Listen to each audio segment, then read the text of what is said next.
nanti melalui live streaming bisa bersama-sama memuji Tuhan dengan kita semua.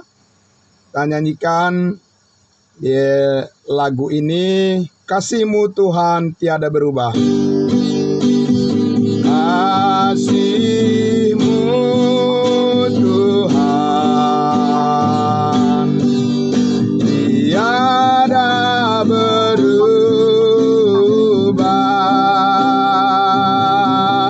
dahulu, sekarang, selama-lamanya tiada berubah.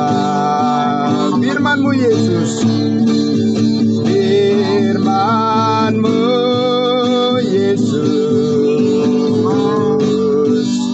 penolong hidupku. Hatiku telah siap Tuhan, terima firman-Mu. Hatiku telah siap Tuhan, terima firman-Mu.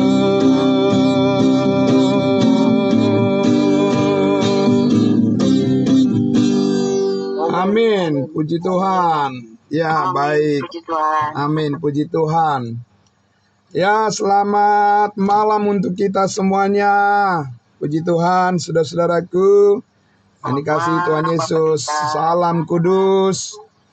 Ya, kita dari tempat yang jauh-jauh, yang berbeda, kita dipertemukan di ibadah Kamis Ministry kita pada malam hari ini. Ada ibu kita yang selalu setia, Ibu Cecilia dari Manchester, dari Inggris, dari Eropa. Tuhan Yesus memberkati juga. Memberkati Amin. Pendeta, Amin. Semangat, puji Tuhan. Terima kasih. Mana itu yang cas-cas itu? Ya, yang nanti dia akan menyusul. Ya, tadi dia masih nutrisi. Ya betul, nutrisi rohani. Tadi dia masih mengajar Injil. Oh, lagi mengajar. Iya, betul. Kita doakan. Bagus. Jangan dikenor-kenor. Amin. Ada juga saudara kita dari Tapanuli Utara, dari Tarutung. Salam kenal. Ya, Bapak Reno, akhirnya bisa ketemu lagi kita di sini. Puji Tuhan. Salam kenal, Bapak Reno. Ya, puji Tuhan. Baik. Ya, dan juga semuanya yang hadir pada malam hari ini, saya tidak bisa sebutkan satu persatu namanya, dan nama kita sudah terdaftar di surga. Itu yang paling penting. Amin. Amin, puji Tuhan. Jadi amin, puji Tuhan. Jadi malam ini nanti kita ada sesi sharing, berbagi pengalaman, bisa kita manfaatkan. Ya, tapi saya akan lebih menyampaikan dahulu apa yang menjadi topik yang akan kita sama-sama renungkan pada malam hari ini. Bapak Ibu Saudaraku, terima kasih. Nah, itu dia saudara kita. Mana nih Pak Pendeta? Kalau ya, semua. Mereka masih beres-beres untuk bisa masuk nanti gabung ya. Ya, puji Tuhan. Ya, mari saya akan pimpin doa untuk kita sama-sama merenungkan kebaikan Tuhan melalui firman-Nya. Mari kita berdoa. Ya Allah Bapa di surga, terima kasih. Firman-Mu adalah penolong bagi kehidupan kami, dan kasih-Mu yang sempurna itulah yang membuat hidup kami menjadi lebih berarti, dan kami senang ya Tuhan selalu bersama-sama seperti ini untuk kami saling meneguhkan, dan firman Tuhan meneguhkan iman kami, kepercayaan kami kepada kasih karunia-Mu yang memelihara hidup kami dengan sempurna, dengan segala berkat dan kasih karunia-Mu, pertolongan-Mu. Kami bersyukur karena kami bisa merenungkan kembali kebaikan Tuhan melalui firman kebenaran-Mu. Terima kasih Bapa, diberkati semua saudara-saudara kami yang sudah berkenan hadir dari berbagai tempat melalui Zoom meeting maupun live streaming di Facebook maupun YouTube. Tuhan memberkati mereka semuanya. Di dalam nama Tuhan Yesus kami berdoa. Amin. Amin. Puji Tuhan. Amin. Amin. Ya, baik saudara-saudaraku yang dikasihi Tuhan Yesus. Ya, kita akan sama-sama merenungkan firman Tuhan malam hari ini. Saya kira memang topik yang mau kita bahas ini, saudara-saudaraku, ya, topik yang sangat penting, walaupun agak menggelitik ya, karena topiknya adalah kita tidak perlu membantu Tuhan, ya. Nah, Bapak Ibu Saudaraku yang dikasihi Tuhan Yesus, kenapa muncul ya topik bahasan seperti ini adalah dari perenungan bahwa apa yang sudah kita bahas di Kamis yang lalu juga akan semakin dipertegas oleh topik yang akan kita bahas malam hari ini, yaitu Kamis yang lalu kita sudah membahas topik iman tanpa perbuatan itu tetap hidup, ya, bukan mati, Bapak Ibu Saudara, ya. Iman tanpa perbuatan itu tetap hidup karena orang percaya itu akan hidup oleh iman, bukan karena usaha dan perbuatan-perbuatannya, dan bukan karena perjuangannya, tetapi karena apa yang dilakukan oleh Kristus Yesus itu sempurna bagi kita. Amin. Nah, Bapak Ibu Saudaraku yang dikasihi Tuhan Yesus, ya, jadi karena Alkitab, khususnya firman kasih karunia yang disampaikan oleh Rasul Paulus kepada kita bahwa manusia itu harus hidup oleh karena iman, bukan karena usaha dan perbuatannya, supaya dia bisa berubah seperti yang Tuhan inginkan. Amin.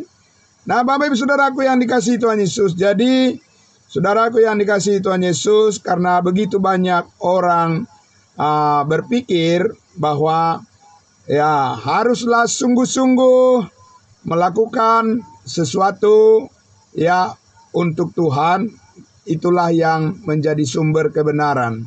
Tapi Alkitab tidak mengatakan demikian, Bapak Ibu Saudara. Apa yang dilakukan oleh Tuhan dengan sungguh-sungguh, itulah yang menjadi sumber kebenaran. Bukan apa yang dilakukan oleh manusia, karena manusia itu sudah berdosa dan telah kehilangan kemuliaan Allah. Nah, Bapak Ibu Saudaraku yang dikasihi Tuhan Yesus, namun tentunya kenapa kebingungan itu terjadi sedemikian rupa? Oleh karena ya mereka terjebak dengan pengertian yang keliru terhadap ayat firman Tuhan di dalam Yakobus pasal 2. Karena Yakobus pasal 2 mengatakan iman tanpa disertai dengan perbuatan pada hakikatnya adalah mati. Iman tanpa disertai perbuatan-perbuatan itu adalah iman yang kosong.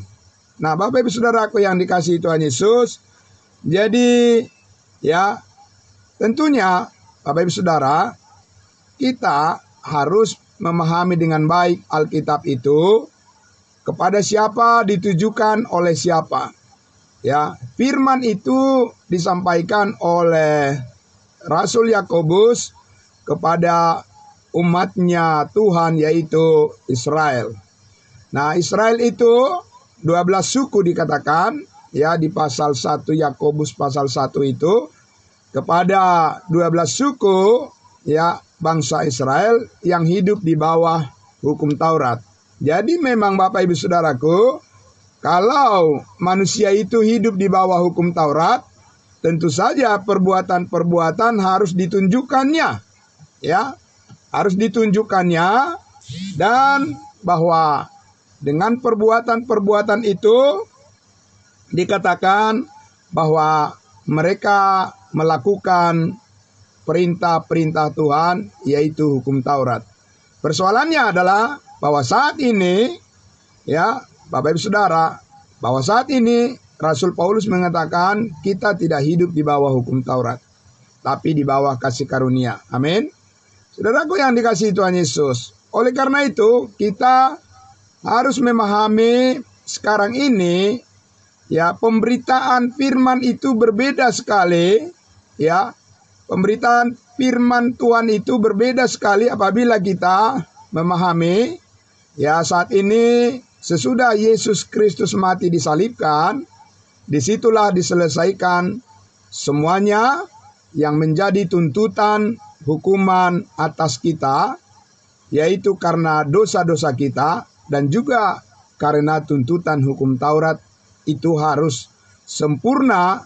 Maka karena tidak ada orang yang sempurna melakukan perbuatan baik itu, maka Yesuslah yang melakukannya secara total. Amin. Yesuslah yang melakukannya, bukan pribadi-pribadi orang, bukan pemimpin-pemimpin, Bapak Ibu Saudara, dan bukan juga masyarakat biasa atau siapapun tokoh-tokoh di dunia ini. Tidak ada yang dapat melakukan sesuatu apapun yang bisa menyamai, menyerupai seperti yang Yesus lakukan di atas kayu salib itu. Bapak Ibu Saudaraku yang dikasihi Tuhan Yesus, itulah maksudnya bahwa kita saat ini hidup di bawah kasih karunia. Ya, bahwa kasih Yesus telah menyelesaikan dengan sempurna ya segala tuntutan yang diarahkan kepada kita. Diarahkan oleh dosa, diarahkan oleh iblis, ya, diarahkan oleh kuasa maut, dan diarahkan oleh segala ancaman kuasa-kuasa di udara, ya, penguasa di udara, setan-setan semuanya yang diarahkan kepada kita karena kita berdosa. Yesus menanggungnya di atas kayu salib. Amin. Ya, Bapak Ibu Saudaraku. Jadi, ya, saudara yang dikasihi Tuhan Yesus, karena itulah keselamatan hidup yang kekal itu saat ini merupakan pemberian dari Tuhan secara cuma-cuma. Ya, saya ulangi sekali lagi Bapak Ibu Saudara, karena itulah sekarang ini keselamatan itu adalah pemberian Tuhan secara cuma-cuma, bukan karena usaha.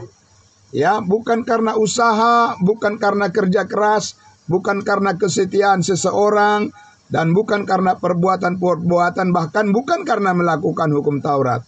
Karena tidak ada orang yang sempurna melakukan perbuatan yang bisa menebus ya nyawanya, menebus jiwanya untuk membayarnya sebagai tebusan. Karena dia berdosa, tidak ada yang sanggup bisa membayarnya. Hanya Yesus yang membayarnya. Amin. Jadi Bapak Ibu Saudaraku yang dikasihi Tuhan Yesus, sekarang ini banyak orang yang ingin membantu Tuhan. Kenapa membantu Tuhan? Karena mereka mengatakan tidak cukup hanya dengan iman, harus juga disertai dengan perbuatan-perbuatan. Bapak Ibu Saudaraku yang dikasihi Tuhan Yesus, itu yang ditegaskan oleh Rasul Paulus, bentuk daripada penyangkalan kepada Yesus. Itu adalah bentuk penyangkalan kepada pekerjaan Yesus yang sudah selesai. Kalau ada orang mengatakan tidak cukup hanya dengan iman untuk diselamatkan masuk surga, maka dia ingin mengambil bagian berpartisipasi untuk menyelamatkan dirinya, membantu Yesus, ya, membantu Tuhan. Dan itu tidak mungkin Bapak Ibu Saudara, karena Tuhan Yesus sudah menyelesaikan semuanya. Ya, tidak ada yang perlu ditambahkan lagi Bapak Ibu Saudaraku, dan tidak ada yang perlu ya dikurangi dari semua yang sudah selesai. Namanya juga sudah finish. Amin. Namanya juga sudah sempurna. Jadi tidak boleh ada orang lagi yang menambahi. Karena kalau ditambahkan lagi dengan usaha perbuatan manusia, itu sama saja dia mengatakan dia tidak percaya kepada Yesus sesungguhnya. Dia tidak menerima sesungguhnya Yesus secara seutuhnya. Karena masih ada tersimpan di dalam hatinya, masih ada tersimpan di dalam pikirannya bahwa perbuatan-perbuatannya harus dihargai dan harus menjadi faktor yang bisa ya membuat dia diterima oleh Tuhan. Jadi saudaraku yang dikasihi Tuhan Yesus, maka marilah kita akan membaca bagian firman Tuhan, karena ini ya Bapak Ibu Saudara, jangan dikatakan bahwa ini adalah ajaran gereja tertentu. Tidak, Bapak Ibu Saudara. Bapak Ibu Saudara bisa bebas membacanya di dalam Alkitab Saudara, dan bebas untuk merenungkannya dan memikirkannya, sehingga saudara sendirilah yang berhadapan dengan Tuhan dan bukan dengan manusia. Amin. Ya saudaraku, saya mengajak kita untuk melihat kembali di dalam Roma pasal 3. Roma pasal 3 ya. Terima kasih, puji Tuhan untuk semua yang hadir malam hari ini. Kita dari berbagai kota, bahkan dari negara yang berbeda, kita hadir di sini, puji Tuhan. Amin. Mari dari Roma pasal 3 sama-sama kita diberkati oleh firman Tuhan. Malam hari ini saudaraku, kita akan membaca dari Roma pasal 3. Kita akan membaca mulai dari ayatnya yang ke-21. Ya. Roma pasal 3 dari ayatnya yang ke-21. Ya. Kalau Bapak Ibu Saudara sudah menemukan di dalam Alkitabnya, saya akan membaca ya, Roma pasalnya yang ketiga, ayatnya yang ke-21. Ya, baik. Manusia dibenarkan karena iman. Ya, benar. Ya. Oke, saya akan membaca untuk kita, Bapak Ibu Saudaraku, Roma pasal 3. Ya, mulai dari ayat 21. Tetapi sekarang, nah ini kata sekarang ini menunjukkan adanya suatu masa yang berbeda, ya, karena ada masa yang dulu, masa sekarang, dan juga masa yang akan datang. Ya.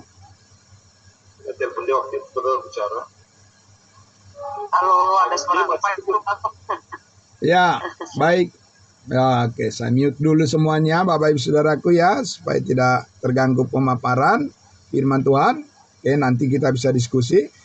Ya, di ayat 21, saya baca sekali lagi. Tetapi sekarang, tanpa hukum Taurat, kebenaran Allah telah dinyatakan. Tanpa hukum Taurat. Bapak Ibu Saudara, bukan disertai oleh hukum Taurat. Tanpa, ya, berarti terpisah, ya, tidak ikut serta. Tanpa hukum Taurat, kebenaran Allah sudah dinyatakan. Kapan? Sekarang. Dulu tidak. Kebenaran dulu adalah harus disertai dengan hukum Taurat. Dan itu terjadi bahkan pada saat Yesus ada di bumi ini. Ya, sebagai manusia, Yesus harus menuruti hukum Taurat. Ya, pelayanannya harus disertai dengan hukum Taurat. Itu sebabnya Yesus bersunat pada hari yang ke-8. Dan dia memelihara hukum Taurat sebagai ya orang Yahudi yang murni, orang Yahudi yang sempurna. Yesus harus ya melakukan perbuatan hukum Taurat itu, membuktikan bahwa dia datang untuk menggenapi hukum Taurat. Nah, dikatakan 21. Tetapi sekarang tanpa hukum Taurat, kebenaran Allah telah dinyatakan seperti yang disaksikan dalam kitab Taurat itu sendiri dan kitab-kitab para nabi, yaitu kebenaran Allah karena iman dalam Yesus Kristus bagi semua orang yang percaya, sebab tidak ada perbedaan. Di situ tidak ada lagi kita lihat hukum Taurat disertakan. Tapi yang berperan adalah apa? Yang berperan adalah iman. Amin. Bapak Ibu Saudara, yang berperan adalah kepercayaan, sistem. Karena hukum Taurat itu adalah sebuah sistem. Sistem yang menuntut perbuatan-perbuatan, performance, ya, ketaatan di dalam melakukan ini dan itu. Tetapi kepercayaan atau iman itu adalah juga sebuah sistem di mana iman itu adalah mempercayakan seluruhnya kepada apa yang diimani karena dapat dipercaya. Ya. Nah, dalam hal ini percaya kepada Yesus Kristus, iman kepada Yesus Kristus, yang lebih tepatnya adalah iman Yesus Kristus, kesetiaan Yesus Kristus, itu adalah merupakan perbuatan yang pantas untuk diandalkan, yang pantas, yang layak untuk diterima sebagai satu-satunya sarana untuk membuat kita jadi benar di hadapan Allah. Jadi bukan karena apa yang kita lakukan. Amin. Karena itulah di ayat 24 dikatakan, ayat 24, dan oleh kasih karunia telah dibenarkan dengan cuma-cuma, free. Ya, Bapak Ibu Saudaraku, free. Ya, jadi benar-benar ya itu adalah merupakan sesuatu yang diberikan oleh Allah. Ya, kita diterima benar-benar adalah dengan pembayaran yang utuh, ya, pembayaran yang sempurna dan melebihi daripada kesempurnaan perbuatan manusia. Karena apa yang dilakukan oleh Yesus Kristus, Dia mengampuni segala kesalahan, segala dosa kita satu kali untuk selama-lamanya, tidak berkali-kali. Bapak Ibu Saudara, berdasarkan kasih karunia Allah, Tuhan ya punya cara mengampuni segala dosa kita bukan berkali-kali. Bapak Ibu Saudara, Tuhan mengampuni dosa orang berkali-kali itu ada pada masa ketika hukum Taurat itu ya dijadikan sebagai syarat untuk menilai perbuatan manusia benar di hadapan Allah dengan mempersembahkan berbagai korban-korban bakaran, korban darah hewan, dan sebagainya. Tapi sekarang, tanpa hukum Taurat, kebenaran Allah sudah dinyatakan, yaitu kebenaran Allah oleh karena iman di dalam Yesus Kristus. Sebab di dalam Yesus Kristus kita sudah memperoleh seluruhnya. Amin. Di dalam Yesus Kristus kita sudah menerima seluruhnya. Ya Bapak Ibu Saudara. Karena Yesus melakukannya sempurna di atas kayu salib. Dan Yesus sudah menyampaikan kata-kata yang ajaib. Dia berkata sudah selesai. Nah Bapak Ibu Saudaraku. Karena itu kita lihat di ayatnya yang ke-25. Paulus lagi menambahkan, Kristus Yesus telah ditentukan Allah menjadi jalan pendamaian karena iman. Bukan karena perbuatan. Bapak Ibu Saudara. Kalau pendamaian karena perbuatan kita tidak akan bisa pernah tercapai. Karena apa? Karena perbuatan kita itu bercacat. Ya, karena perbuatan manusia itu tidak ada yang sempurna. Tidak mungkin bisa berdamai dengan Allah. Karena Allah itu hanya menerima korban yang sempurna. Bapak Ibu Saudara. Saudaraku yang dikasihi Tuhan Yesus, dan kita bisa membaca itu di seluruh Alkitab di Perjanjian Lama, sebagai simbolik disampaikan bahwa korban-korban yang terbaiklah yang diberikan oleh para imam, ya ketika mereka mempersembahkan korban untuk pengampunan dosa orang Israel, dan tidak boleh yang bercacat. Yang sesungguhnya itu adalah menunjuk kepada korban anak domba Allah, yaitu Yesus Kristus, Tuhan dan Juru Selamat kita. Dan itulah hakikatnya.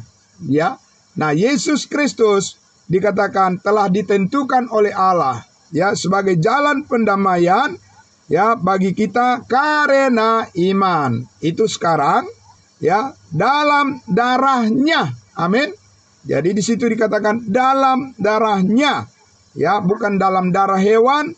Ya, atau darah apapun, korban-korban persembahan apapun, tetapi di dalam darahnya mengalir sebuah pendamaian yang sempurna antara kita yang dulu adalah seteru ya kepada Allah, tapi sekarang diperdamaikan oleh darahnya, maka kita sekarang menjadi benar di hadapan Allah. Amin. Kita dibenarkan dan kita diterima sepenuhnya karena kita percaya kepada Yesus Kristus Tuhan dan Juru Selamat kita. Saudaraku yang dikasihi Tuhan Yesus, karena itu dikatakan di situ, ya hal ini dibuatnya untuk menunjukkan keadilannya karena Allah telah membiarkan dosa-dosa yang telah terjadi dahulu pada masa kesabarannya. Maksudnya ialah untuk menunjukkan keadilannya pada masa ini. Jadi ini adalah keadilan Allah pada masa ini, pada masa kasih karunia ini, yaitu supaya nyata bahwa Allah benar dan juga membenarkan orang-orang yang percaya kepada Yesus Kristus. Amin. Saudaraku yang dikasihi Tuhan Yesus.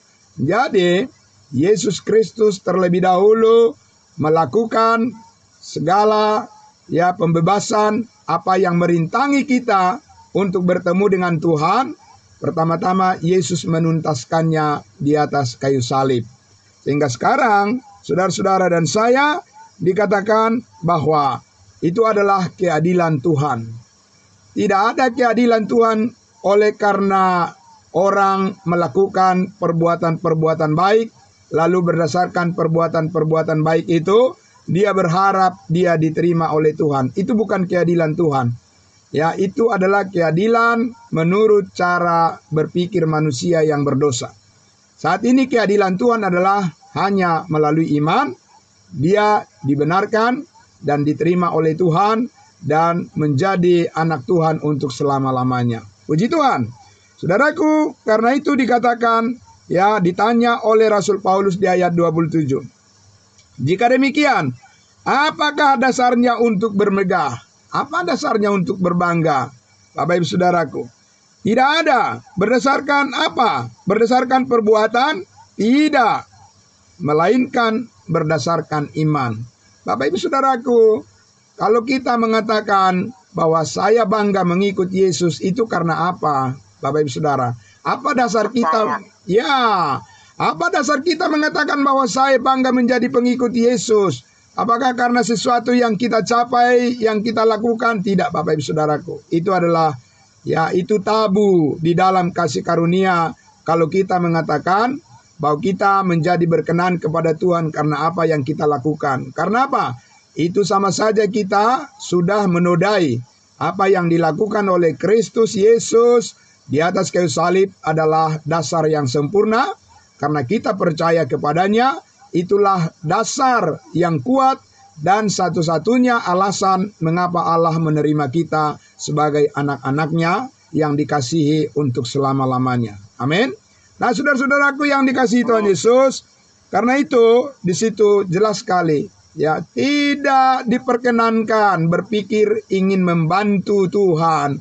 Walaupun tidak bicara secara terang-terangan seperti itu, tapi dengan diam-diam, jika hati manusia itu masih ada terselip di dalam hatinya bahwa dia akan menjadi benar di hadapan Tuhan karena perbuatan-perbuatannya, bukan karena dia percaya sepenuhnya dengan apa yang dilakukan oleh Tuhan Yesus, maka dia sudah bersalah di hadapan Tuhan.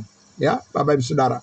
Dan itu yang Paulus katakan di sini, itu merupakan Paulus katakan kepada jemaat Galatia. Paulus katakan, hai kamu jemaat Galatia yang bodoh, kamu jangan menukar kasih karunia Allah dengan kembali kepada hidup yang lama, yaitu dengan usahamu sendiri, oleh karena kamu sudah dibayar lunas oleh darah Kristus, dan kamu hanya bersyukur saja dengan apa yang Tuhan Yesus katakan, Yesus lakukan bagimu, maka engkau akan diterima untuk selama-lamanya.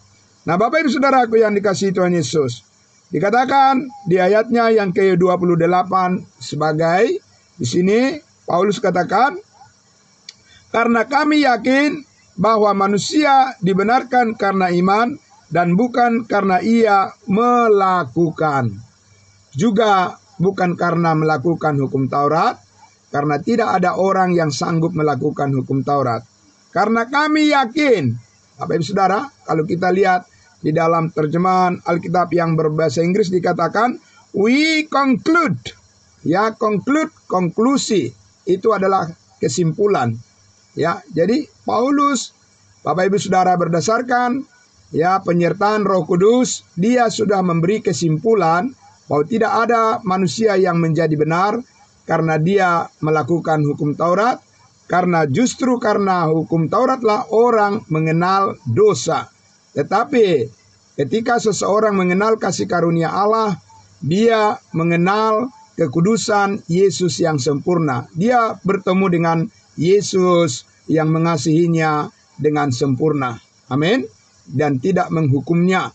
Karena Roma 8, Paulus mengatakan, tidak ada, demikianlah sekarang tidak ada lagi penghukuman bagi mereka yang ada di dalam Kristus Yesus. Puji Tuhan.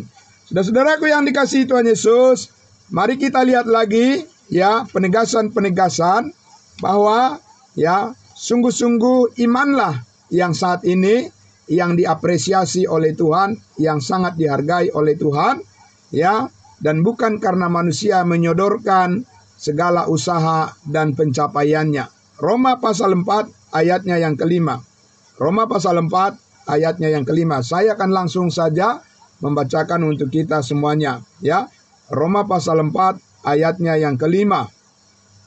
Tetapi kalau ada orang yang tidak bekerja, ulang sekali lagi. Tetapi kalau ada orang yang tidak bekerja, namun percaya kepada Allah yang membenarkan orang durhaka, maka imannya diperhitungkan menjadi kebenaran. Amin. Bapak Ibu Saudaraku, itu adalah definisi daripada iman saat ini. Ya, bahwa iman itu bukanlah perbuatan manusia. Iman itu adalah hasil daripada penyertaan salib Kristus bagi orang yang mau percaya kepadanya. Ya. Nah, saudaraku yang dikasihi Tuhan Yesus, jadi kita lihatlah di pasalnya yang ke-6, ya, Roma pasal 6, itulah penegasan daripada Rasul Paulus, ya, bahwa saat ini ya kita memandang hidup kita di bawah kendali kasih karunia Allah, dan hidup kita adalah hidup yang telah disempurnakan oleh Kristus oleh darahnya. Sehingga di Roma pasal 6 ayat 14 dikatakan, Roma 6 ayat 14, sebab kamu tidak akan dikuasai lagi oleh apa? Oleh dosa. Amin. Puji Tuhan, kita telah dimerdekakan, tidak ada lagi hubungan kita, sudah putus hubungan kita dengan yang namanya dosa. Ya, kita tidak bersentuhan dan kita tidak memikirkan lagi dan kita tidak ada urusan lagi dengan dosa. Karena kita sudah mati bersama-sama dengan Kristus terhadap dosa. Sehingga sekarang kita dikatakan, sebab kamu tidak lagi dikuasai oleh dosa, karena kamu tidak berada di bawah hukum Taurat, tetapi di bawah kasih karunia. Saudaraku yang dikasihi Tuhan Yesus, kuasa kasih karunia, itulah yang mengendalikan hidup kita. Karena di dalam kasih karunia itulah Yesus berkenan menolong kita, ya, di dalam kasih karunia itulah Allah berkenan menebus hidup kita, menguatkan kita, dan menerima kita sepenuhnya sebagai anak-anaknya yang dikasihi. Dan di dalam kasih karunia itulah kita mengenal Yesus Kristus saat ini sebagai Tuhan yang memimpin hidup kita untuk selama-lamanya. Nah, saudara-saudaraku, dan mari kita lihat di dalam Roma pasal 11 untuk memperjelas lagi definisi arti daripada kasih karunia. Itu bukanlah perbuatan manusia. Ya, kasih karunia itu adalah pemberian secara cuma-cuma dari Allah oleh karena kebaikannya yang diteruskan kepada manusia melalui iman kepada pengorbanan Yesus Kristus di atas kayu salib. Roma pasal 11 ayatnya yang ke-13. Roma pasal 11 dikatakan di ayatnya yang ke-13,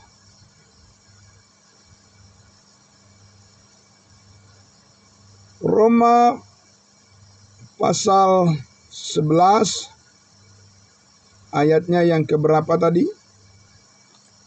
13. Ayat 13. Sebentar, saya Oh, ada. ya sabar sebentar karena Bani Israel. iya.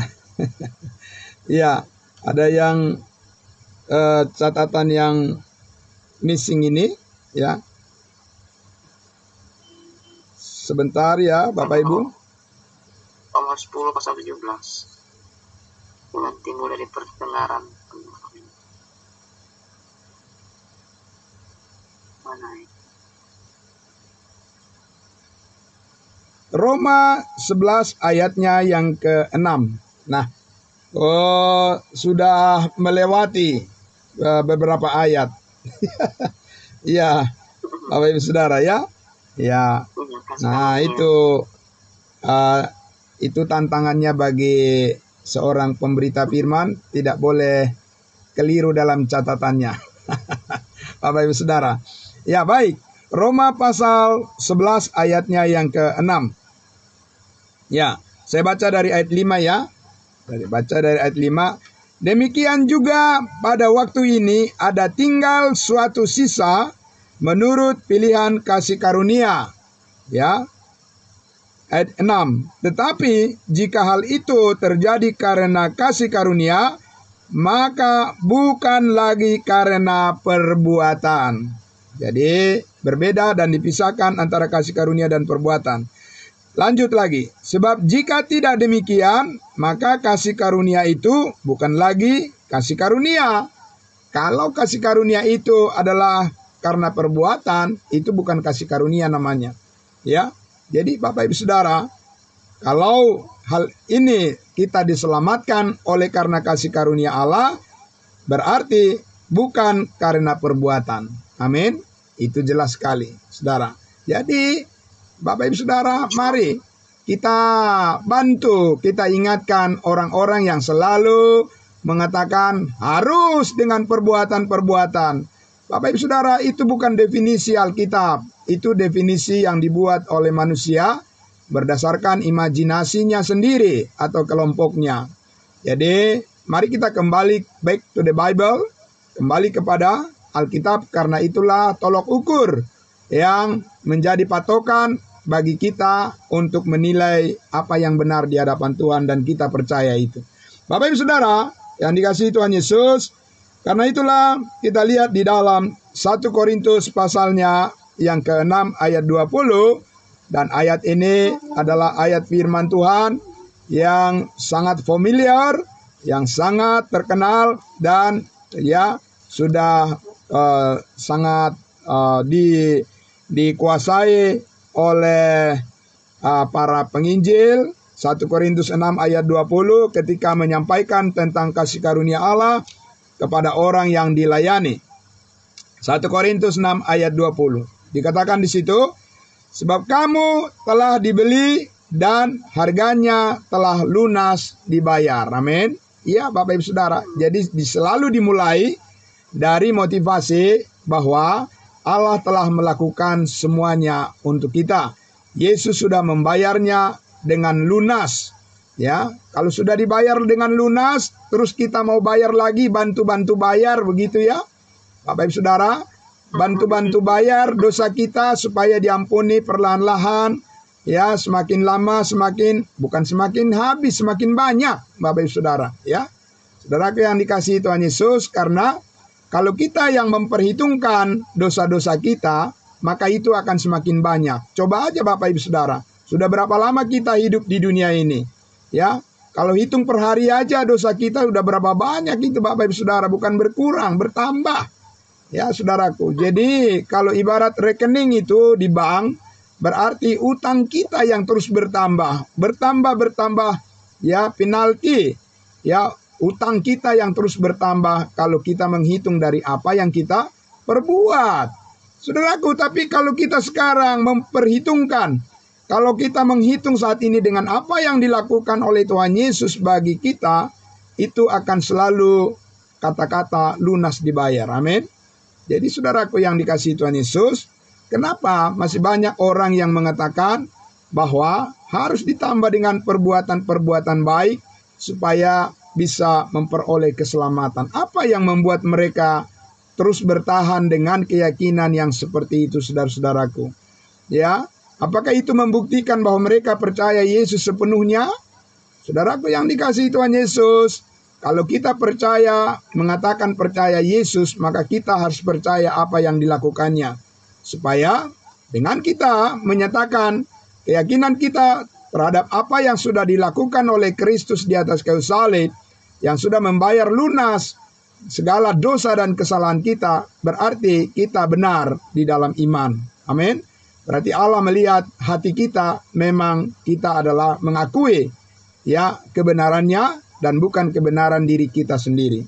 Saudara yang dikasihi Tuhan Yesus, jadi mengapa Paulus mengatakan di dalam Galatia pasal 2, saudara-saudaraku, dengan tegas Paulus menegaskan kepada jemaat kudusnya Tuhan di Galatia yang kembali lagi mereka kembali kepada sistem kehidupan yang lama, hidup di bawah hukum Taurat. Paulus sekarang mengajar dan menegaskan kepada mereka dan kepada semua orang tentunya yang masih berusaha ingin benar di hadapan Allah karena berusaha, karena perbuatan-perbuatannya. Inilah yang dipesankan oleh Rasul Paulus dari Tuhan Yesus. Ya, di Galatia 2 ayatnya yang ke-16 dikatakan begini. Ya, Galatia 2 ayatnya yang ke-16. Kamu tahu bahwa tidak seorang pun yang dibenarkan oleh karena melakukan hukum Taurat. Ingat, tak seorang pun yang dibenarkan. Tidak ada orang yang bisa merasa benar. Dan karena memang banyak orang yang merasa dirinya benar karena melakukan hukum Taurat, maka firman ini harus diulang-ulang kepada mereka. Ya, bahwa tidak ada orang yang dibenarkan, satu orang pun yang tidak ada yang dibenarkan karena melakukan hukum Taurat, tetapi hanya, ya perhatikan Bapak Ibu Saudara, only, hanya oleh karena iman dalam Kristus Yesus. Ya, sebab itu kami pun telah percaya. Paulus pun mengambil keputusan, mengambil jalur ini, jalur iman. Karena dulu juga dia adalah seorang Farisi. Dia adalah ahli Taurat. Ya, dia mengandalkan perbuatan-perbuatannya supaya dia terlihat jadi benar, tapi itu tidak diterima oleh Tuhan dan itu adalah suatu pekerjaan dan hidup yang sia-sia. Tapi sekarang dia mengambil jalan mengikuti iman kepada kasih karunia Allah dan dia katakan, sebab itu kami pun telah percaya kepada Yesus Kristus supaya kami dibenarkan oleh karena iman dalam Kristus Yesus dan bukan oleh karena melakukan hukum Taurat, sebab tidak ada seorang pun yang dibenarkan oleh karena melakukan hukum Taurat. Bapak Ibu Saudara, berapa banyak orang saat ini, berapa ribu atau berapa juta orang saat ini manusia yang masih hidup, yang menempatkan diri mereka bahwa mereka merasa bahwa akan menjadi benar karena mereka hidup di bawah hukum Taurat. Bapak Ibu Saudaraku yang dikasihi Tuhan Yesus, Paulus sudah mengatakan, kamu tidak perlu membantu Tuhan untuk menyelamatkanmu. Kamu tidak perlu membantu Tuhan untuk membuat kamu jadi benar di hadapannya. Karena Yesus telah melakukannya di atas kayu salib bagimu, bagi semua orang yang percaya, hanya dibenarkan melalui iman. Amin. Saudara yang dikasihi Tuhan Yesus, karena itu di pasal 3 ayatnya yang ke-10, Paulus mengatakan bagaimana dengan orang yang masih bersikeras bahwa dia akan menjadi benar di hadapan Allah karena dia melakukan hukum Taurat. Bapak Ibu Saudara, inilah ya yang dikatakan Paulus di dalam Galatia pasal 3 ayat 10, firman Tuhan katakan, karena semua orang yang hidup dari pekerjaan hukum Taurat berada di bawah kutuk. Saudara yang dikasihi Tuhan Yesus, boleh bayangkan itu saudara, orang-orang yang masih terus saja berjalan dan menganggap bahwa itu adalah jalan yang lurus, tetapi ujungnya adalah maut.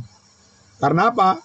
Saudara, Paulus mengatakan saat ini orang yang hidup dari pekerjaan, dari kesungguhan, dari motivasi karena ingin hidup benar oleh karena perbuatan-perbuatannya, karena melakukan hukum Taurat itu bukan berada di bawah berkat Tuhan, melainkan berada di bawah kutuk hidup yang sia-sia dijalani. Saudaraku yang dikasihi Tuhan Yesus, ya, tentunya dunia tidak akan senang, tidak akan mau menerima, ya, dengan begitu saja berita firman kasih karunia seperti ini, kecuali mereka mau percaya kepada Tuhan Yesus, maka mereka akan menerima kasih karunia Allah dan bukan mengandalkan perbuatan-perbuatan mereka karena mereka merasa sudah melakukan perintah-perintah Tuhan. Tidak ada yang melakukan perintah-perintah Tuhan di dunia ini menurut penilaian Tuhan. Menurut penilaian manusia bisa saja karena mereka membuat ukuran bagi diri mereka sendiri. Saudara-saudaraku, ya. Tetapi Tuhanlah yang membuat ukuran standar bagaimana orang dapat disebut berhasil melakukan perintah-perintah Tuhan. Paulus telah mengatakan itu dan Yakobus menegaskan di dalam Yakobus 2 ayat 10, jikalau kamu menuruti salah satu dari perintah Tuhan, tetapi kamu mengabaikan atau gagal melakukan perintah-perintah Tuhan yang lain, maka kamu bersalah terhadap seluruhnya. Upayamu itu tidak mencapai standar Tuhan.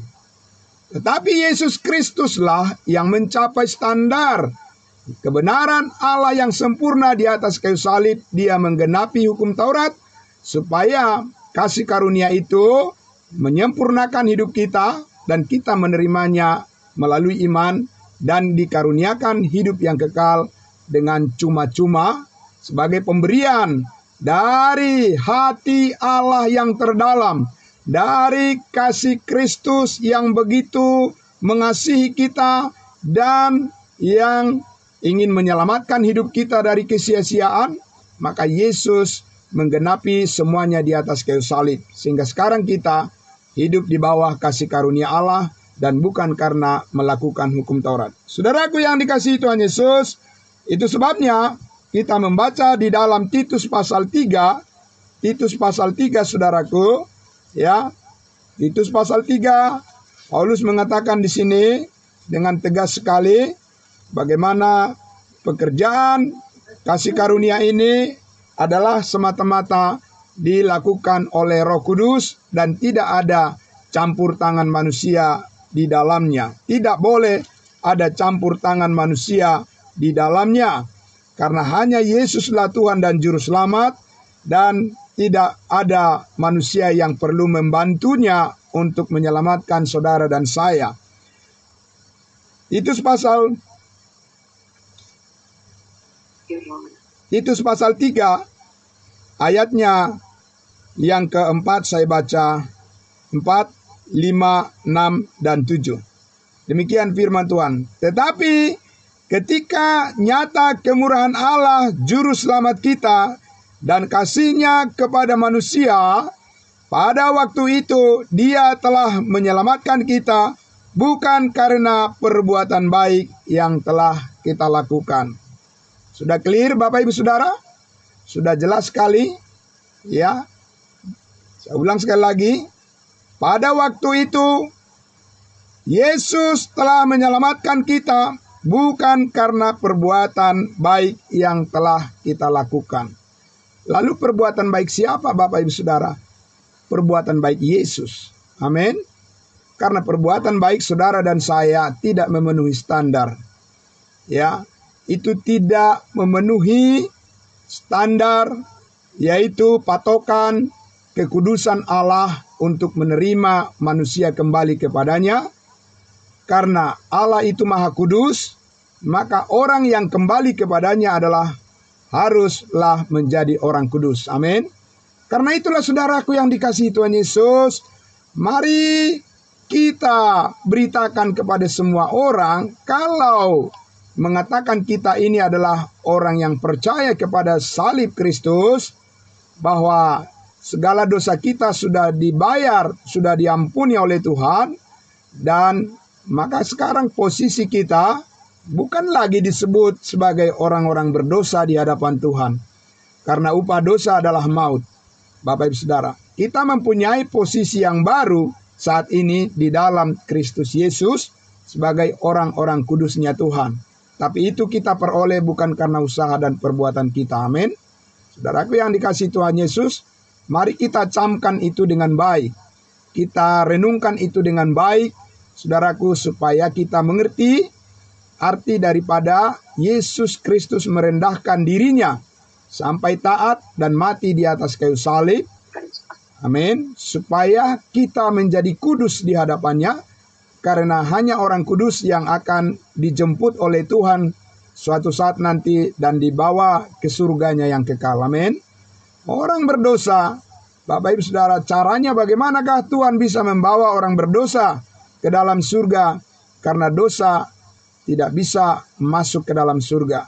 Hanya orang yang sudah dikuduskan oleh darah Yesuslah yang bisa dan yang akan pasti diselamatkan ke dalam hidup yang kekal. Saudara-saudaraku, karena itu dikatakan tadi di ayat 5, pada waktu itu Dia telah menyelamatkan kita bukan karena perbuatan baik yang telah kita lakukan, tetapi karena rahmat-Nya, kasih karunia-Nya, oleh permandian atau oleh pembasuhan, by the washing, ya, oleh pembasuhan, yaitu kelahiran kembali dan oleh pembaharuan yang dikerjakan oleh Roh Kudus. Jadi firman Tuhan itu, saudaraku, dipakai oleh Roh Kudus untuk membersihkan kita dari segala dosa kita, dan Roh Kuduslah yang mengerjakannya, dan hanya Dia yang sanggup melakukannya bagi kita semua yang percaya. Amin. Dan ayat 5, di ayatnya yang ke-6 dikatakan, yang sudah dilimpahkannya kepada kita oleh Yesus Kristus Juru Selamat kita, supaya apa? Supaya kita sebagai orang yang telah dibenarkan oleh kasih karunia-Nya berhak menerima hidup yang kekal sesuai dengan pengharapan kita, pengharapan yang nyata di dalam Yesus Kristus. Bukan pengharapan yang setengah-setengah, bukan pengharapan yang serba kemungkinan, bisa iya, bisa tidak. Tapi pengharapan kita adalah pengharapan yang pasti karena Yesus Kristus sudah bangkit dari antara orang mati dan Dia naik ke surga. Dia telah menang atas kuasa dosa dan maut, dan sekarang kita menerima kelimpahan kasih karunia-Nya bahwa hidup kita telah ditebus dari kesia-siaan dan lunas dibayar. Karena itu kita bersiap untuk mempersembahkan tubuh kita dan roh kita, jiwa kita, untuk menjadi alat kemuliaan melayani Tuhan kita Yesus Kristus. Amin. Saudara-saudaraku yang dikasihi Tuhan Yesus, maka saya akan mengajak kita untuk melihat bagaimana mekanisme kinerja daripada kasih karunia ini di dalam kehidupan kita sehari-hari. Saudaraku yang dikasihi Tuhan Yesus, ya. Apakah kita kembali juga mengandalkan perbuatan-perbuatan kita setelah kita diselamatkan hanya oleh kasih karunia Allah? Bapak Ibu Saudaraku, itulah yang terjadi kepada jemaat Galatia, sehingga Paulus mengatakan mereka adalah orang percaya yang bodoh. Karena apa? Mereka sudah memulai dengan kasih karunia Allah, maka mereka kembali menjalani kehidupannya kepada jalur yang salah, jalur mundur, hidup melakukan hukum Taurat, dan membuat mereka menjadi tidak sempurna di dalam pelayanan mereka kepada Tuhan. Mereka kembali kepada cara yang bercacat dan bukannya meneruskan jalan hidup yang sempurna yang sudah dikerjakan oleh Tuhan di dalam kehidupan mereka. Nah, sekarang kalau begitu Bapak Ibu Saudara, mari kita lihat mekanisme daripada kasih karunia ini menggerakkan, mengoperasikan hidup kita selama kita di dunia ini, mempersembahkan tubuh kita sebagai persembahan yang kudus dan yang berkenan kepada Allah sebagai ibadah kita yang sejati. Kita lihat di dalam 1 Korintus pasal, kita lihat dulu di dalam Galatia sebelum kita ke Korintus. Tadi kita lihat dulu di dalam Galatia pasalnya yang kedua, ya. Galatia pasal 2, ya, ayatnya yang ke-20 dan 21.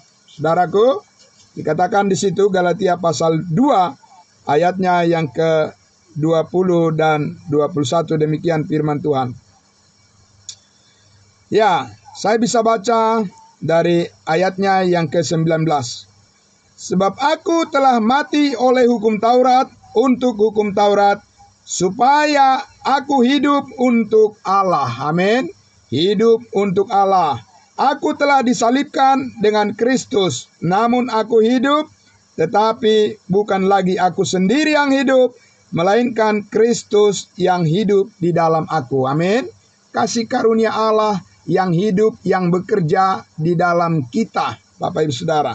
Dan hidup yang kuhidupi sekarang di dalam daging adalah hidup oleh iman dalam Anak Allah yang telah mengasihi aku dan yang telah menyerahkan dirinya untuk aku. Jadi saudaraku yang dikasihi Tuhan Yesus, kalau Rasul Paulus sebagai representasi daripada, ya, orang percaya yang hidup, ya, menjalankan mekanisme sistem, ya, kasih karunia saat ini, saudaraku, dia katakan di sini bahwa aku hidup sekarang, bukan aku sendiri yang hidup, melainkan hidup yang kuhidupi saat ini oleh karena iman kepada Anak Allah yang telah mengasihi aku dan yang telah menyerahkan dirinya untuk aku. Bapak Ibu Saudaraku yang dikasihi Tuhan Yesus, mari kita lihat arah daripada pernyataan daripada Rasul Paulus di sini adalah semata-mata bersandar kepada apa yang dilakukan oleh Kristus Yesus yang telah menyerahkan dirinya di atas kayu salib menjadi korban tebusan yang sempurna.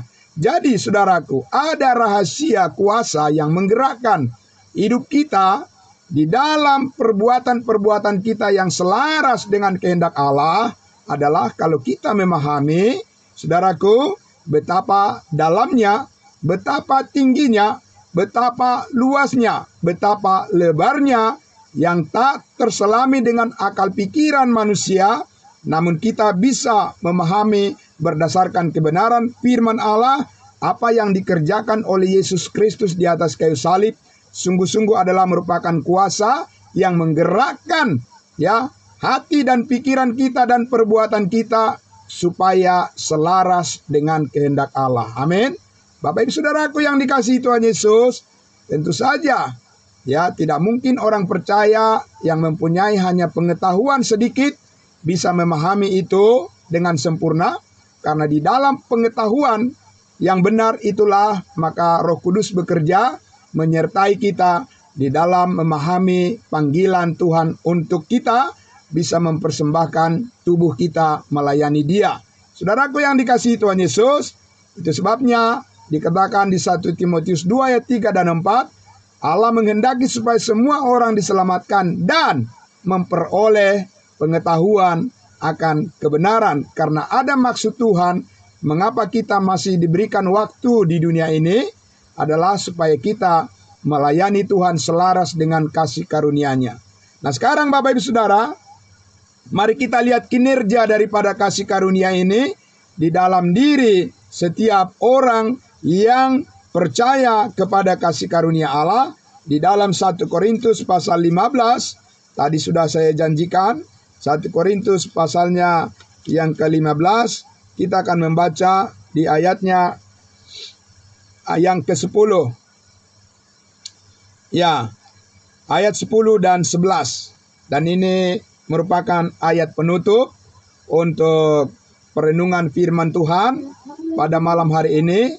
Saudara-saudaraku, kita baca ya di 1 Korintus 15 ayatnya yang ke-10 dan 11. Demikian firman Tuhan. Ini adalah kesaksian daripada Rasul Paulus mengenai pengalaman hidupnya. Ya, pengalaman hidupnya di dalam menjalani kasih karunia Allah yang telah dipercayakan kepadanya. Ya, 1 Korintus pasal 15 ayatnya yang ke-10 dan 11. Tetapi karena kasih karunia Allah, aku adalah sebagaimana aku ada sekarang, ya, saudara, dan kasih karunia yang dianugerahkannya kepadaku tidak sia-sia. Amin. Tidak mungkin sia-sia, Bapak Ibu Saudara. Ya, pasti berdaya guna. Amin. Pasti efektif. Ya, pasti berdaya guna dan pasti membawa buah yang manis di hadapan Allah. Amin.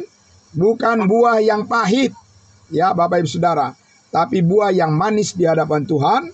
Seperti Paulus katakan di sini, kasih karunia yang dianugerahkan Tuhan itu bukan kaleng-kaleng, Bapak Ibu Saudara, ya. Jadi jangan kira bahwa orang yang hidup di bawah kasih karunia Allah menjadi sembarangan hidupnya. Tidak, Bapak Ibu Saudara, itu pandangan yang keliru, yang belum memahami sepenuhnya bagaimana konsep besarnya daripada, ya, kasih karunia Allah yang menyertai kehidupan setiap orang yang percaya, seperti yang dialami oleh Rasul Paulus. Dikatakan di situ sebaliknya, ya, sebaliknya tidak sia-sia, tetapi sebaliknya aku telah bekerja lebih keras daripada mereka semua. Amin. Bukan jadi pemalas, Bapak Ibu Saudara. Bukan menjadi orang yang mencari-cari alasan untuk tidak mau menuruti kehendak Tuhan. Bukan menjadi orang yang selalu berpikir lain daripada rencana Tuhan. Bukan menjadi seorang pemberontak. Bukan menjadi seorang yang menjadi batu sandungan. Tetapi dikatakan di situ, sebaliknya aku telah menjadi orang yang bekerja lebih keras daripada mereka semua. Tetapi ada tetapinya, Bapak Ibu Saudara. Bukannya aku, melainkan kasih karunia Allah yang menyertai aku. Amin. Puji Tuhan, Bapak Ibu Saudaraku yang dikasihi Tuhan Yesus, bahwa kasih karunia Allah itu pasti mengajar kita, mendidik kita untuk bisa melihat secara spesifik apa yang harus kita lakukan supaya selaras dengan kehendak Tuhan. Hidup kita yang sudah ditebus tidak boleh menjadi sia-sia. Artinya bukan hilang keselamatan, tetapi tidak mempunyai dampak yang positif bagi orang lain sebagai kesaksian yang seharusnya, ya, mendatangkan banyak jiwa untuk diselamatkan. Itu adalah hidup yang berdampak oleh kasih karunia Allah seperti Rasul Paulus. Dia bekerja lebih keras dan banyak orang yang mengikuti kasih karunia Allah. Amin. Jadi dia bukan bekerja keras membuat menjadi kesombongan, menjadi batu sandungan, dan menjadi hal yang bisa membuat dia menjadi membanggakan diri sendiri. Tidak. Melainkan dikatakan kasih karunia Allah yang menyertai aku, yang menguatkannya. Sama seperti kita juga, karena kita menerima kasih karunia yang sama dari Tuhan Yesus. Amin. Ayat 11 dikatakan, sebab itu baik aku maupun mereka, demikianlah kami mengajar, dan demikianlah kamu menjadi percaya. Ada hasilnya, Bapak Ibu Saudara, berhasil. Amin. Karena kita adalah orang-orang yang lebih daripada pemenang. Amin. Ya Bapak Ibu Saudara, kita bukanlah orang-orang yang disebut sebagai orang yang lari dari kenyataan, Bapak Ibu Saudara. Dan kita bukanlah pecundang di dalam kehidupan kasih karunia ini, ya. Dan kita adalah orang-orang yang selalu setia kepada kasih karunia Allah.